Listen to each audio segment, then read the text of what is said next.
Setting water hardness. The descale light comes on after a period of time established according to water hardness.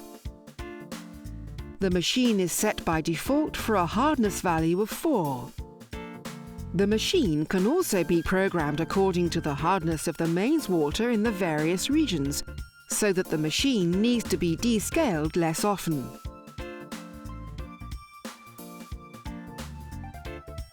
Press the menu icon to enter the menu.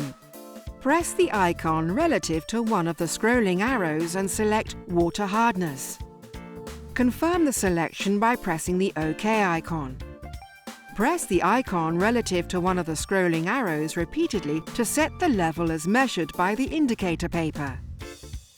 Press the OK icon to confirm the setting. Press the ESC icon to exit the menu.